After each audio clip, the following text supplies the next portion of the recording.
Hey guys, so I just finished watching When They See Us on Netflix, and there are so many thoughts um, coming to mind when you see this, short mini series. Um, I think Ava DuVernay did an amazing job at capturing the story of the Central Park Five. I had the pleasure of interviewing Miss DuVernay for Wrinkle in Time, and she is a very passionate woman. She takes every project to heart, and she's just a wonderful person. And this mini series was so heart wrenching.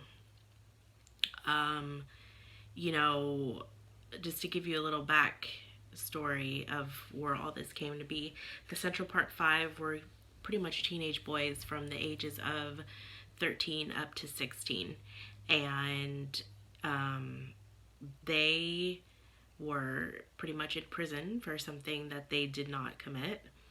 And I can only imagine what it would be like to be 13 years old in a room with a bunch of police people being yelled at and pretty much telling you did something when you in your mind know that it's not true, and portraying like you're crazy.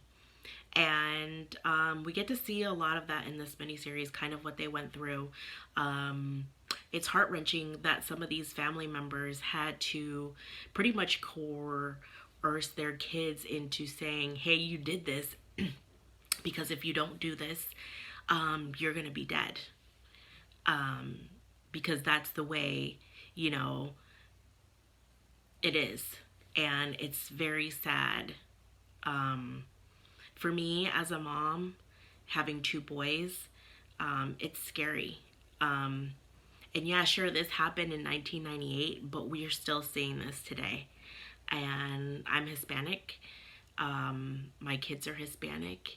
And just to think that you were pretty much um, there at the wrong time, kind of thing, and this is what happened, and it's kind of scary. Like, do you want your kids to go outside and be with friends and stuff like that? And not only that, but looking at this film from the prosecutors, how she was Laura Fairstein, I am appalled. Like, I don't understand how she could sit here and call these kids animals and say some of the stuff they are when they're 13 years old. Some of the graphic stuff that these police men told these kids that they did, when some of these kids don't even know what intercourse is or anything like that.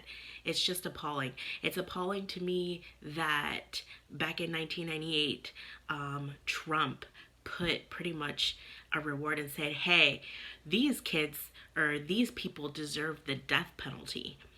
As a mom, I would be completely shocked to know that, somebody is gonna put the death penalty on my child. I can't even imagine, that. And the scary part is that's who our president is right now. And so I don't like talking about politics. I never have. I don't like talking about religion because it's pretty much like walking on eggshells nowadays, because everybody has something to say. Everybody will like what you have to say or not like what you have to say. But this is the trend that we keep seeing. This has not changed. It's still a reoccurrence. Why? Because as a society, we are still ingrained in our mind of certain things, and it's disgusting and gross. And,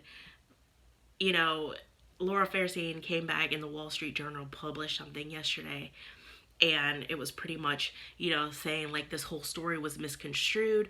They're not, showing her in the light that she should be shown, whatever. The fact is she did this stuff. The fact is she did say this stuff, so she's trying to make it right all of a sudden because she's in the limelight. No, this stuff is, completely terrorizing, and I urge you to watch the movie, because everybody needs to.